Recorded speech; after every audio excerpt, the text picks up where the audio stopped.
So let me just give you a little bit of an introduction as to what I would like to talk about.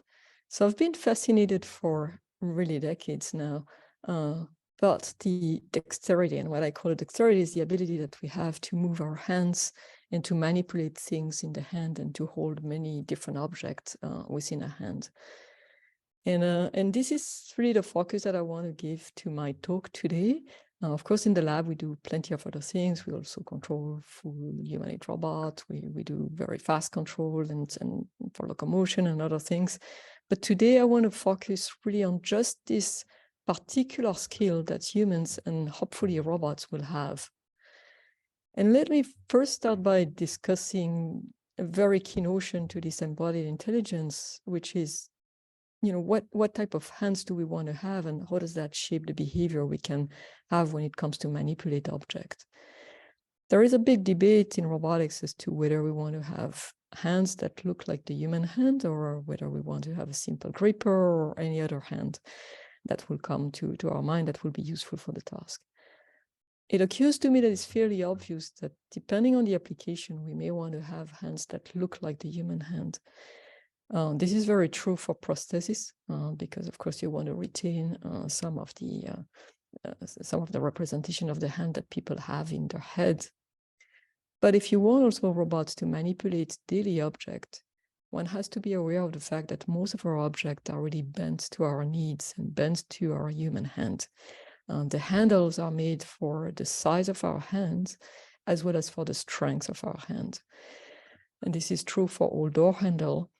Besides, if there are some left-handed people who listen to that talk, they certainly know that the world is made primarily for right-handed people. So there is an implicit knowledge about the dexterity of our hands and of the majority of people, which is put into place when it comes to designing most of the furniture that are around us. Most of robotic hands today are either too large, too bulky, they have difficulty picking up objects, or they're too strong and they may destroy the object, or they may not have the flexibility of the control. Now, my lab is not working on the design of hands per se, but it's working more on the design of the control system to allow some of the dexterity that we see in the human hand. So my focus will be on how do we put this dexterity into existing hands. And we'll see in the video that I will play that we use one particular humanoid hand, which you have on the right-hand side from the iCub robot. It has 9 degrees of freedom. It's fairly flexible. It's fairly small that it can hold objects that are made for the human hand, and it's not too strong to not destroy them. So I'm going to focus mostly on that hand, as well as an extension of this one, which is 16 degrees of freedom, a little bit more bulky, but with which we can do lots of dexterous things still.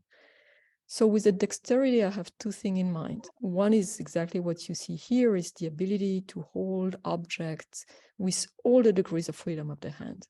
So often do we see hands that hold objects just at the fingertip. We'll have example of this still, but the way that at least I hold object on a daily basis is using all of the skin contact inside my hand, in between the fingers, and really all the particular control system I have to hold many different objects within pair or group of fingers.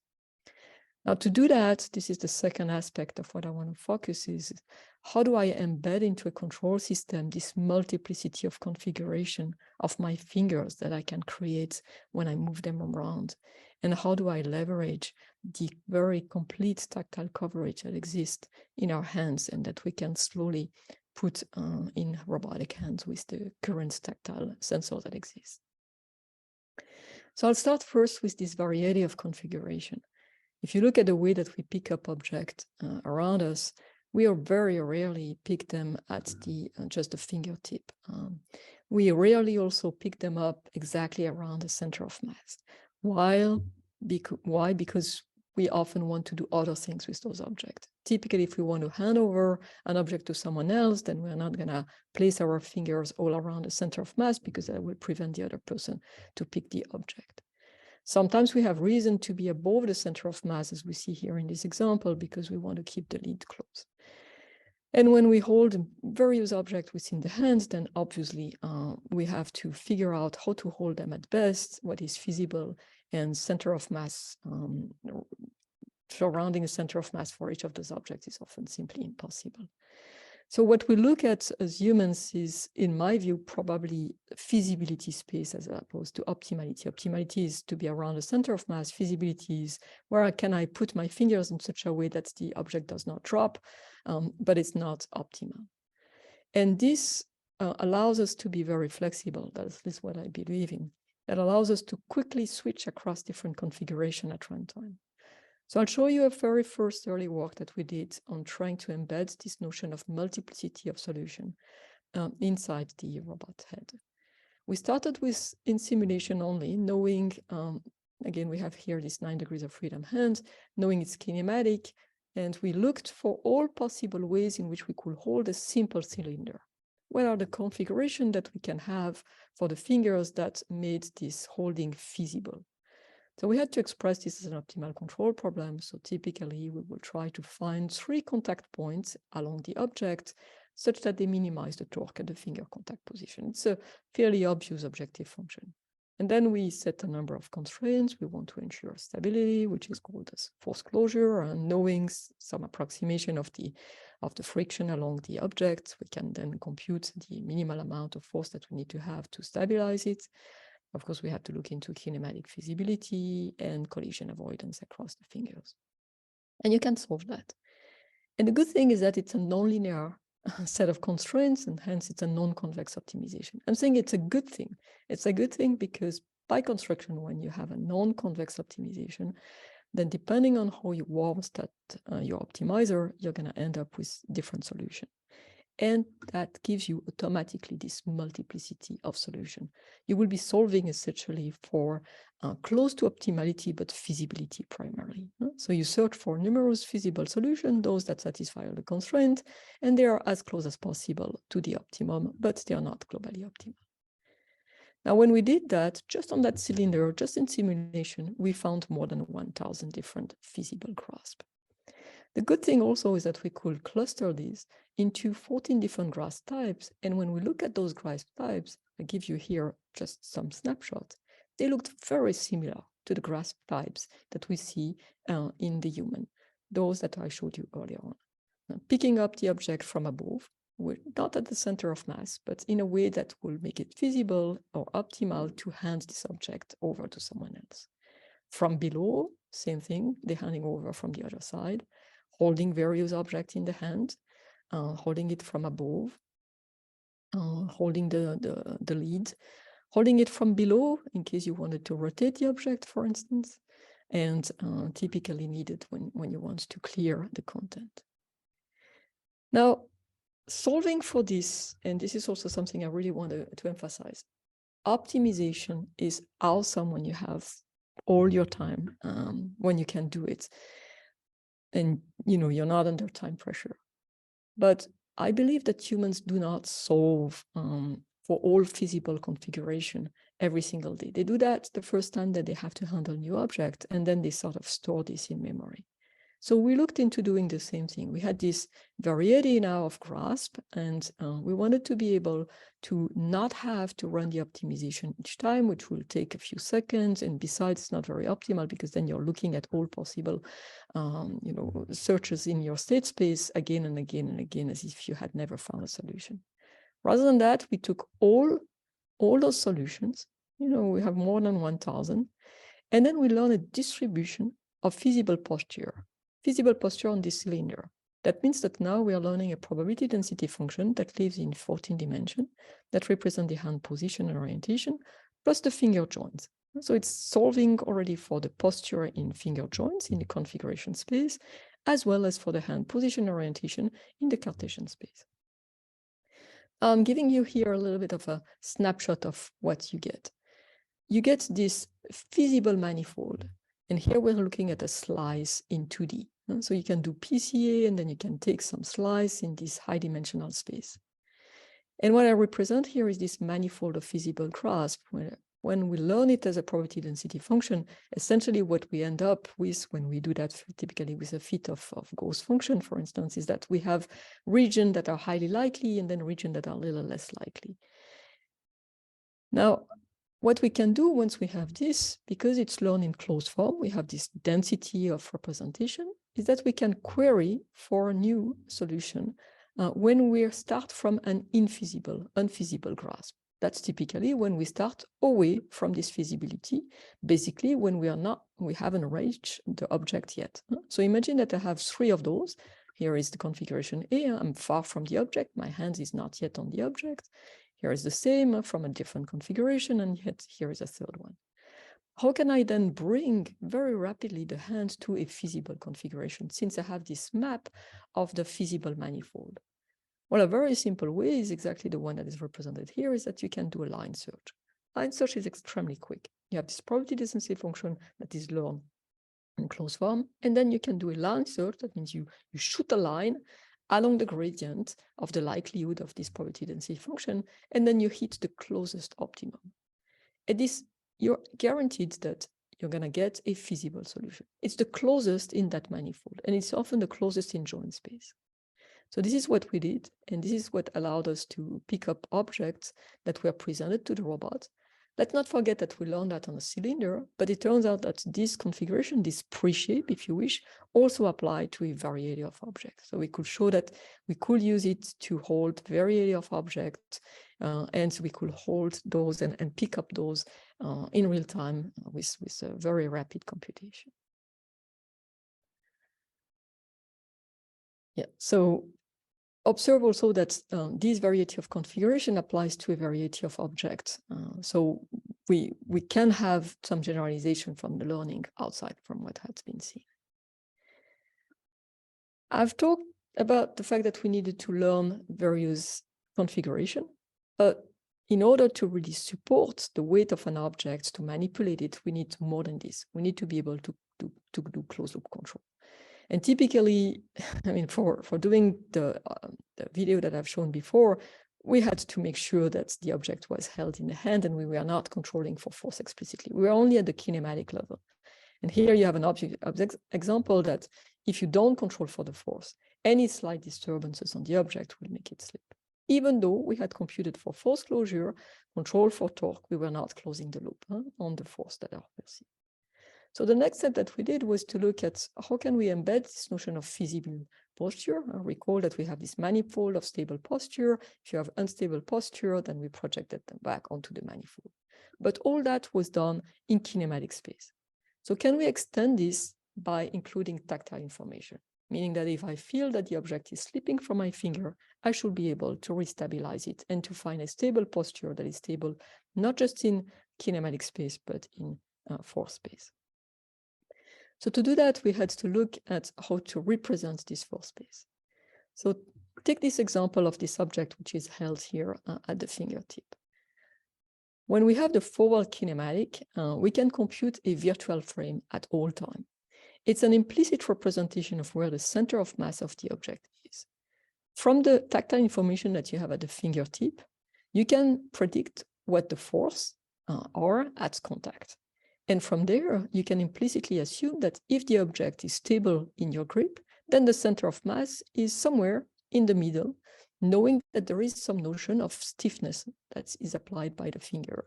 And you can infer then the rest length, that means that the distances for this spring and damping system that represent the way that you're going to hold the object. So you have 3 contact points, you have tactile information at each of these fingertips, and from there, you can assume that if it's stable, then you're basically balancing the forces through some springs. So when you have this representation, you can use demonstration of this feasible space. So you have someone holding the object in a manner that it's stable at all times, showing various configurations, hence exploring the space of this posture in joint space, as well as the space of the representation of the tactile information at the fingertip. Schematically, that will mean that now your probability density function does not live solely in kinematic space, in hand posture, as well as in joints posture, but it also lives in the stiffness, let's say stiffness and rest length. That means in this representation of the force that need to be applied and how stiff you need to be to hold the objects correctly. You can learn this as a global distribution that is now in stiffness space, in the rest length space, and in the tactile data, as well as in the joint space. So when you have this, you have a representation of those springs, which I can also represent here as a set of ellipsoids. And each of the ellipsoids now, you see a slice in X, Y, and Z. And we are here representing this stiffness in the center of reference frame of the object. Now you have the probability density system function, and you can at all time retrieve the expected stiffness when there are disturbances. So we go back to the example I had a second ago, is that if I hold the object in a position that is feasible configuration-wise, I can start now to move the object left and right and displace it, and at runtime immediately, I can rebalance the force or change the configuration of the hands to compensate for the disturbances that are applied to the object. All of this is done in real time because we have a closed form representation of the feasible posture in joint space, as well as the feasible stiffness that we need to apply for controlling the object.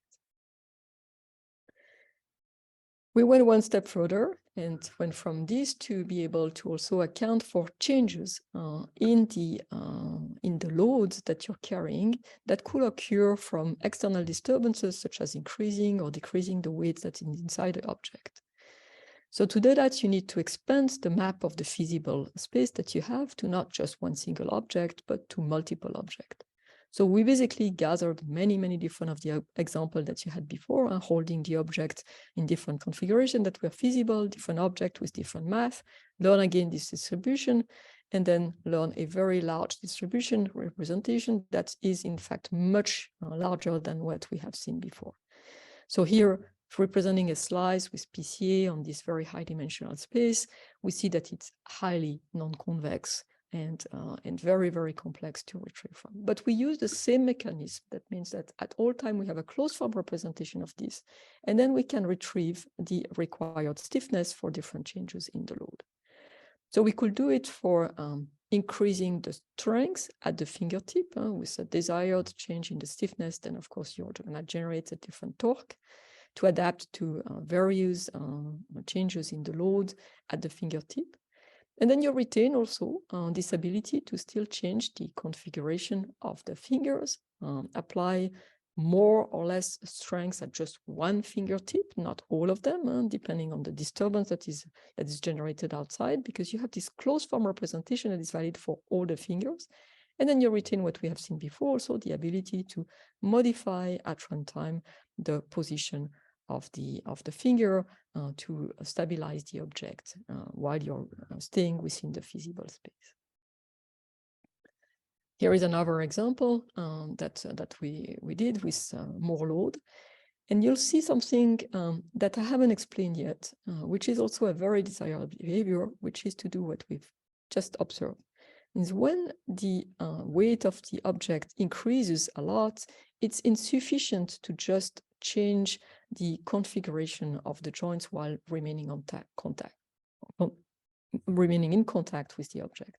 Sometimes you have to do what we've just seen. That means you have to lift one finger and move it to another location to restabilize the weight. So I'm just going to replay it.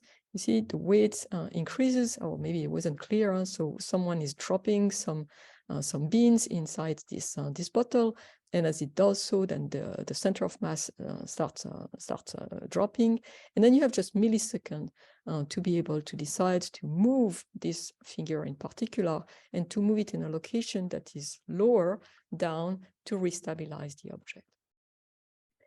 So how do we do that? This is insufficient to just have this manifold of feasible posture, because you need also to have now a representation of the shape of the object, and to match the two, this representation of manifold of feasible grasp, and to project it into the manifold of the position on the object. So to do that, we needed to have, again, another closed form analytical representation of the manifold of the object surface. So how can we do that? There are many different ways in which you can do that. You can create point cloud from vision by scanning the object. At the time, what we did was rather to generate a point cloud from tactile data. We scan the object, as you see here, using the backdrivability of the hand. That allows you to have a fairly accurate representation of the shape of the object. And not just this, you can also have a very accurate representation of the curvature and the force that you may need to apply on that curvature. Now we assume we have this manifold of the object surface. We are now currently at a specific configuration with the fingertip, and we are representing this again in the center of a reference frame on the object, and we incur an external disturbance, an external perturbation.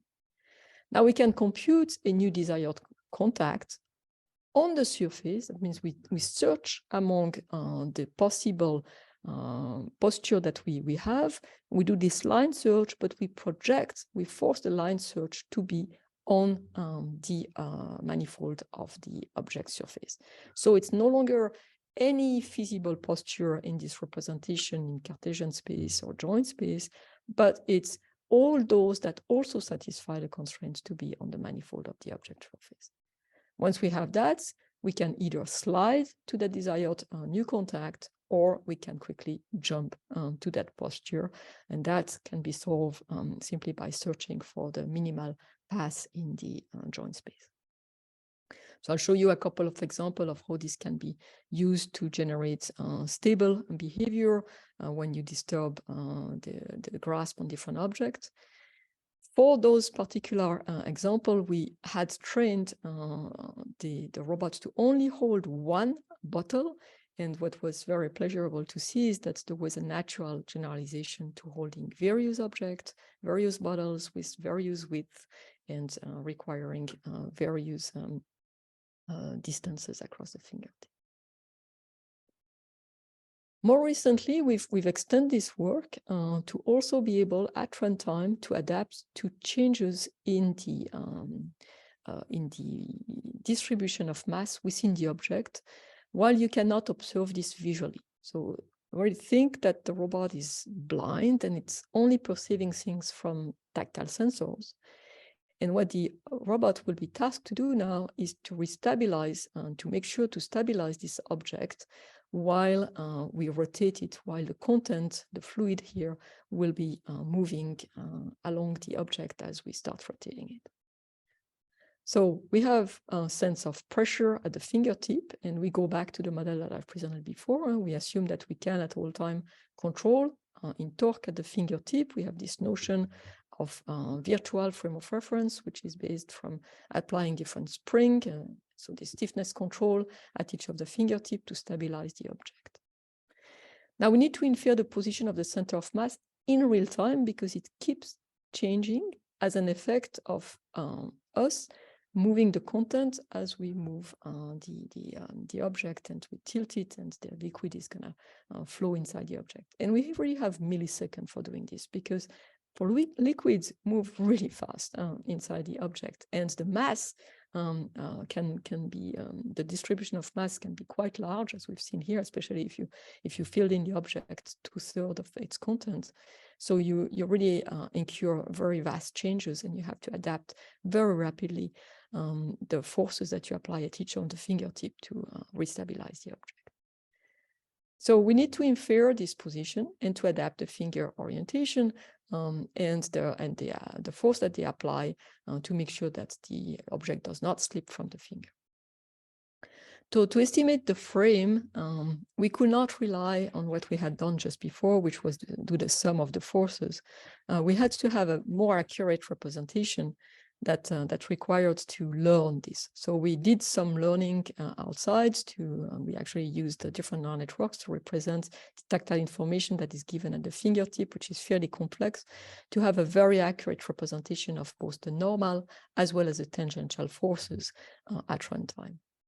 Now, once we have this, of course, we have the forward kinematics that allows us to compute the object pose, the contact type, the friction cone. The friction cone we can have because with those particular tactile sensors here, if you're not familiar with them, they give you this notion of tangential forces. So we can then infer a little bit the the friction coefficient on the object implicitly. We can compute this frame. We can then restabilize, as I explained before, and restabilize at runtime among the feasible posture.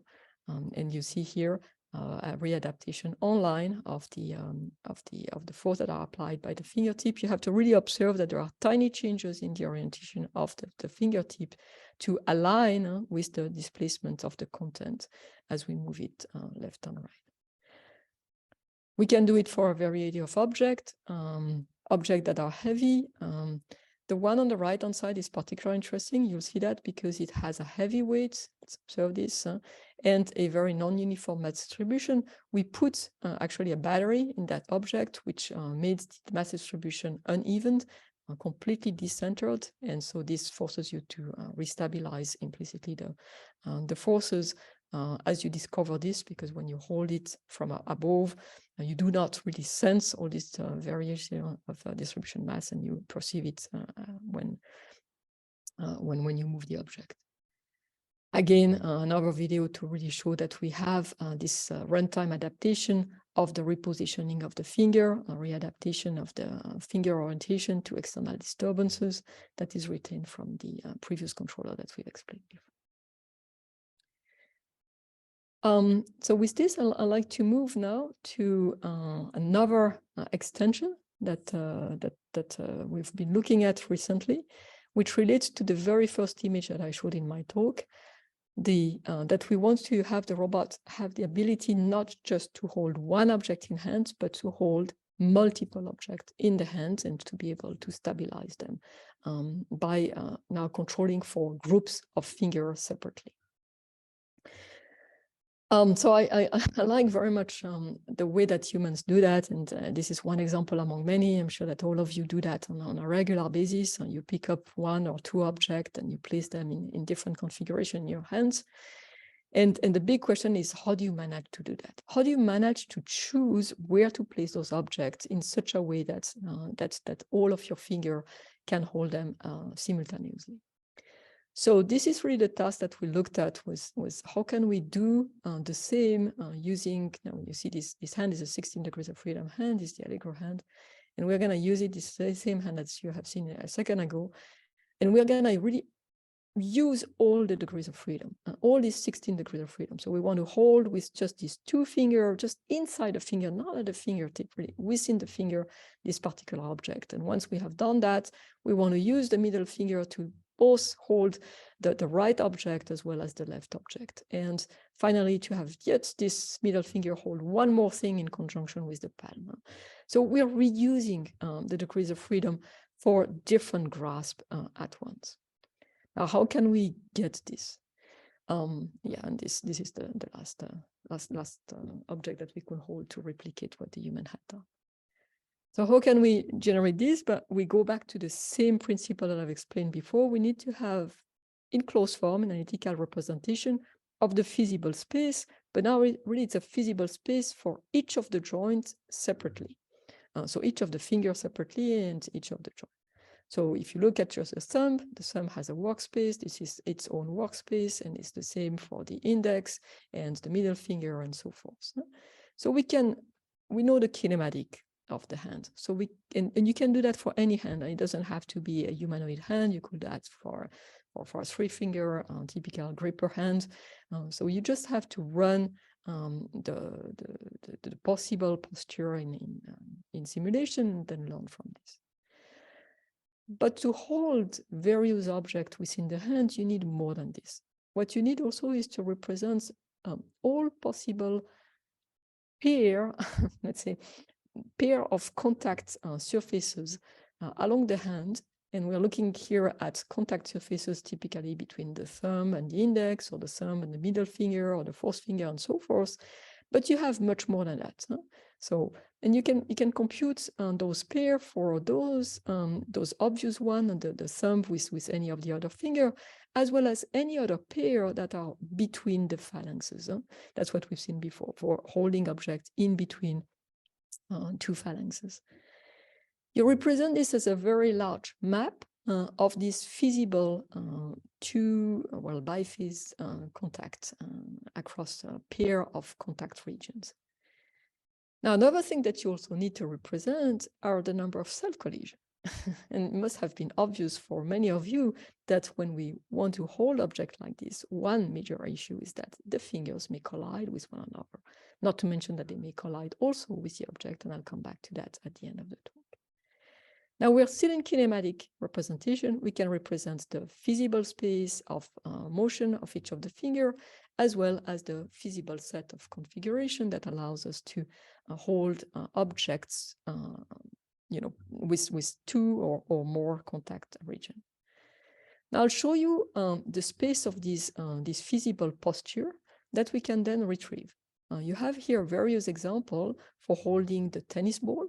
So if you give the tennis ball, given the size of the tennis ball, we can then look, go through this lookup table of feasible contact position that by pair, and find and retrieve them, and you see them here. So you have various examples. You have typically the middle finger holding the ball with the palm jointly, the thumb with the index, and so forth.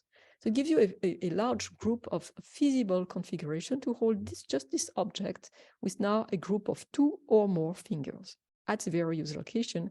And again, it's not holding them at the fingertip, not necessarily. It can also be holding this object along the length of the finger. The larger the object, usually the more you have to hold it at the fingertip or with the help of the palm. As we decrease the size, here we have the soft ball or a smaller ball, we can often hold it with just one finger. You see here, very nice. Leverage of the fact that we have different contact within the finger itself and within different of those phalanxes, and same for even a smaller ball. Now we have the space of the feasible for a ball or different sizes, and you'll say, okay, a ball is relatively simple. There are not so many self-collision with the object. So what happens if you have something that is more elongated? And one can do the same with a variety of cylinder-like objects. So you have the candy bar, the glass bottle, the glue stick, pills bottle, a wine stopper, and a battery. And you get all these feasible things. Now we see that we have a space of configuration to hold each of these type of object by a group of fingers. But what we need now is to generate a sequence of motion for those fingers to pick up all of these objects one after the other. So how do we do that? Well, this is a fairly complex problem. We need to run through all possible sequences that will exist that allow us to pick the first object and then leave enough room and enough phalanxes or number of degrees of freedom to hold the second object and the third and so forth. One can do that. This is done offline. At this stage, there is no online method. We're working on an online method. It's done offline, but you can run for all this feasibility space and then get a sequence of those motions. So here is an example. You will go from picking up the tiny, usually you go from the tiniest object, and then you increase the number of, the size of the object to hold them one after the other. We can do that on the actual hand. You have the video now of doing what we've seen before. So once we know what's the sequence, then we can have the hand do it one after the other, controlling then for each of the group of finger separately. We have, of course, to make sure that we continue holding the objects that we have before, and that means that it restricts the degrees of freedom that can be actuated to hold the object, the next object as it comes towards the hand. Now, let me just stop here. Just to close, and I hope I have a few minutes left, I want to tackle the problem of self-collision. I told you earlier on that we can represent the feasible space, and we can represent the feasible space for each of the joints separately. That's true. But what we need to do next is that as we go and pick up object, what happens is that the feasible space for every single of the joints increases or decreases depending on the configuration of the other fingers. And if we don't take this into account, and we don't take into account also the fact that the feasible workspace decreases as an effect of holding objects, then what happens is what we see here, is that as we want to move around the object, what happens most cases is that we may inadvertently hit the object and make it drop. So in order to do the beautiful video that we've seen just a second ago, we need something more. We need something that allows us to represent how this configuration space, the feasible configuration space, changes at runtime. And to do this, here we will go back to having a closed form representation of this, so that we can retrieve it very rapidly because we have very little time. So how can we do that? Well, I think you've understood the trick by now. Huh? We always go and look at all these possibilities in simulation because it's in kinematic space, and then we learn a representation through machine learning. It's very complex, this one, because the dimension of the space is fairly high.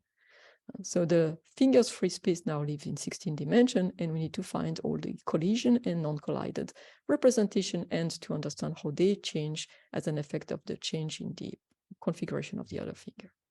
So to do that, it's a bit difficult to see in this video, but essentially we sample all the configuration in this hand in 16 degrees of freedom, and then we generate a very large data set. In this case, we had 1 million data points, and then we split this typically 50% for training and then 50% for online testing. We then train a model. In this case, we train a model to represent this feasible and non-feasible space. So notice in its representation here, it's a slice. Again, we're 16 dimensional, so all we're going to be able to see are slices of this to give you a little bit of an intuition of what's happening. You recognize a little bit what we've seen before, and we have slice now of those of the joint configuration. But the color that I display here now represents the notion of collision versus no collision. So in pink, you have all the collided joint configuration.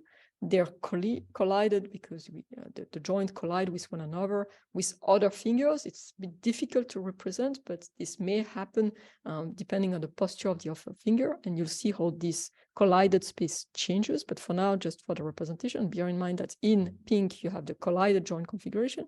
In green, you have the non-collided one.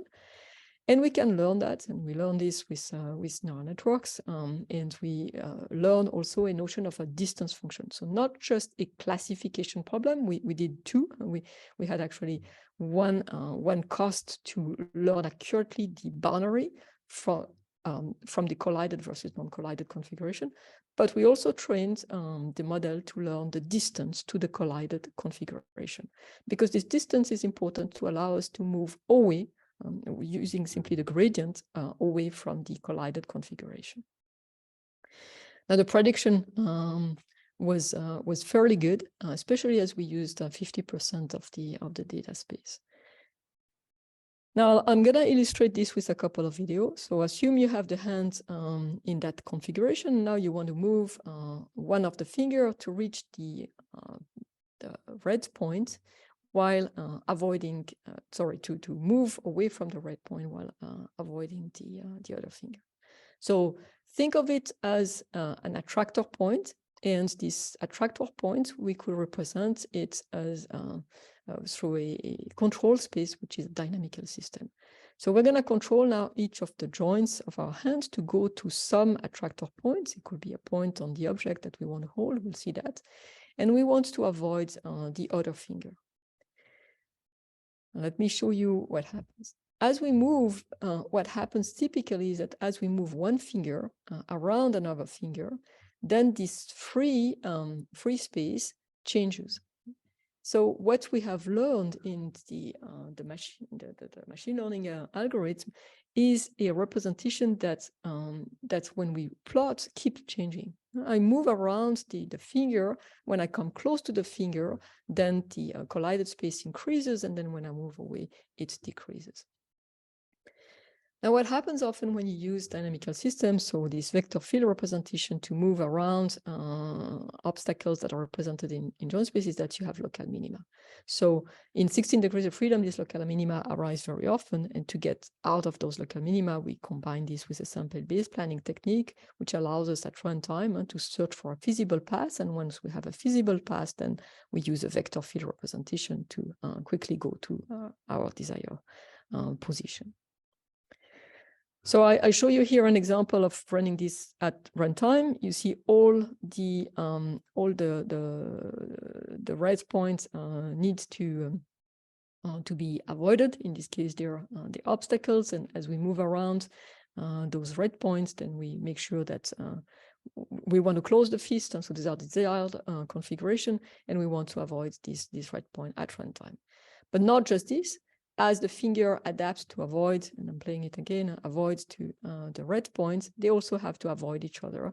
And you see how this generates a very natural sort of, I'm searching for a feasible path type of posture until all fingers manage to avoid each other, avoid the red points, and then close on the desired configuration, the fist.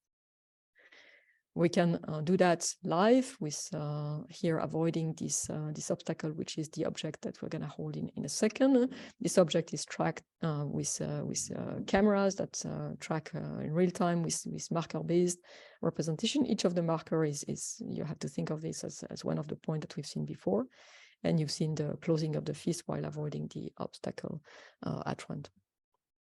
Here is another representation of the same. So we hold the object with two fingers, the thumb and the index, and we want to close now the other two fingers to re-grasp the object. So we want now the middle and the fourth finger to come and close on both sides of the object while avoiding the two other fingers and avoiding each other, as well as avoiding the obstacle.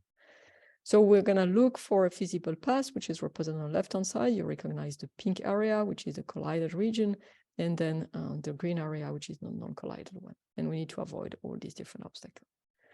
So we do that at runtime, observe that this region changes, and then ultimately we find a correct path.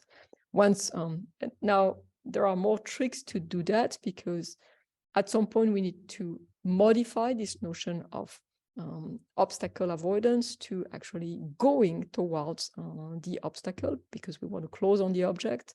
And that's we do by, in fact, inverting the gradient. So we use the gradient away from the obstacle to drive either our sampling-based technique search or the dynamic error system. And then when we want to close on the object, we actually invert the gradient to now move towards the surface once we have run around it. I'll show a video of this done live on the actual object that we've seen a second ago to close the finger on this. Now I see that I'm out of time, so I'll just finish on this and give you a little bit of an idea of what I'm interested in looking next. The first thing that I really would like us to be able to do is not just to re-grasp object, but to do something that I do on a daily basis, which is once I have an object in hand, I tend to play a lot with this object, to do in-hand manipulation, to rotate it, and to generate motion inside the object. But then we'll have to think, and now what we're trying to solve is to generate motion that are such that the object will not come into contact with the other fingers, will not come into contact possibly with other objects if we hold several in hand, and adopt the correct configuration. So it's a much more complex problem than what we have looked at so far, but it can inherit some of the algorithms that we have developed earlier on, and typically for obstacle avoidance live, across the fingers, between the fingers and the object, and so forth. Another thing that I'm also quite interested in looking at is to go beyond on the human hand. I started the introduction by saying that there are reasons to want to keep a sort of Android hand, because we want to hold objects that are meant for our hand, but there are no reason to really stick to this particular human hand when we only want to manipulate objects, for instance, in the industry. And we may want to take a little bit of the strengths of both worlds. The strength of our hand is really the flexibility of our thumb. And I've never understood why we have only one thumb. So if we are to design new hands, one thing that could be interesting is to think of designing a hand that has actually two thumbs, as we see in this example. The two thumbs are illustrated in pink, and the rest of the fingers are in blue. And this is just an illustration. Of course, we could imagine to have more than 2 thumbs. We could imagine to have all sorts of configuration of those 2 thumbs. I would also love to see a hand that can hold things symmetrically from one side to the other side of the hand, and not be always only one directionally focused, because that's also a non-trivial problem to solve in robotics. Is because your hand can only close in particular direction, then you are forced always to reorient your wrist to approach the object in one particular configuration. But if the hand could really swap and hold object from inside as well as from outside, this will probably also give us much more degrees of freedom, much more ways in which we can manipulate objects that are way beyond the human capabilities. So just to close, I'll say we need to get inspiration from the incredible dexterity of humans. We are still far from reaching this dexterity, but once we are there, nothing prevents us from going even beyond that dexterity and design other hands that will allow for even more complex type of manipulation. With this, I want to close and thank all the people in my lab, especially those people that you see here who were behind all the work that I've presented, and the obstacle avoidance in joint space for the fingers. This is Xiao, Gao, Michael Koptev. All the control of the object in hands was done by Farshad and Kanpan, and the robust manipulation that we've seen in the early work were done by Miaoli and Sahar El-Khouri. You have access to the source code of our work and the publication of the video on our website. And I will close here and thank you very much for your attention. Thank you for your wonderful speech. It was like very inspiring, and we have so many questions. Maybe we have time just to take a look of several of them. Like the first question was from Chapa. She's basically asking like the grasp posture. Maybe we need to consider the task also, like object-to-object placement, when we optimize the grasp, not only the holding. Or let me just read the question. So sorry. So what is the question? How do you see the grasp from holding an object to object placement in a posture perfect? So I guess the question is, how do you decide to pick up the object once you know that you want to place it somewhere else? Is this the question? Okay, yeah. So in truth, this is something we haven't looked at, because there are many other people who are working on this already. So this it's an interesting. Actually, it's not totally true. At some point, we did some contribution there. It's an interesting question. This needs to be driven by the representation of what you want to do next with the object. Indeed, I like just to emphasize that our work is a little bit complementary to what those people are doing, and I'm happy to give you many different references for looking at how this problem is solved. Our work is complementary in the sense that what we're looking at is to mimic the fact that in our brain, at some point, we represent this set of feasible things that we can do. So I'll say, the first time that you want to solve the problem that you're describing here, I imagine that you try all these possible configuration on the object, you get all the feasible thing, and then you try all possible ways in which you can place the object. So that means you need also to compute a path to go and place the object somewhere else. You do that, and you can do it with motion planning, path planning. There are so many different ways in which you can solve that. Where we will come in is to say, now you give me lots of different of those feasible trajectory that live in joint space, that live in Cartesian space, that live also in contact space. And now I'm going to store this in a representation that is learned, that you can retrieve at runtime. It's very similar to what humans do. We search for all possible things, and at some point there is what is called automatism. And so you start doing things without thinking. This is the example where you flip objects inside your finger. The first time that you do that, you're actually probably looking at what you're doing. And then after a while, you've learned this, and it's just a schema in your head. So this I would be very interested in being able to model, and this is very, very much aligned with what we're looking at in the Actually, thanks a lot. Actually, it answers Josie's questions as well in here. So we have a couple of questions related to the machine learning. So one question is like, why don't you use machine learning instead of the model-based approach? And then another question is like, do you collect the data for the machine learning when you do this collision avoidance from the simulation or not? Okay, so yeah, so thank you. So for me, I see your question, but perhaps there is a misunderstanding because everything we do uses machine learning, but it's so so maybe I wasn't clear. So all this representation of feasible space, in configuration space, in the obstacle non-collided collided representation, this is learned. This is machine learning. We've used various different approaches. When we want to be able to retrieve in closed form the feasible space, we use more density-based technique because they are you can generate then all the possible configuration, and you also have this notion of likelihood. When we learn the distance function, we used more, at the beginning we used support vector machine. Recently we use more neural networks for the accuracy, but each time it was done using machine learning. But we don't use solely machine learning because on its own I tend to, and I do teach machine learning in 3 different classes, so very familiar with every single topic. I think they need to work hand in hand with model-based control. There are things that we know to solve very well, mathematically, explicitly. We shouldn't relearn that. There is no reason. We need to use the equation we are very familiar with: inverse kinematics, control of the force closure, all of this. We can explicitly write them. And in my mind, we should use machine learning for things that we are not capable of representing easily, for which we each time need to again solve for a very complex nonlinear optimization. So this is where I want to see the two work hand in hand. Yeah, thank you so much for your wonderful talk. I think like we don't have any other distinct question. So we have like a series of questions that you can answer them in the chat.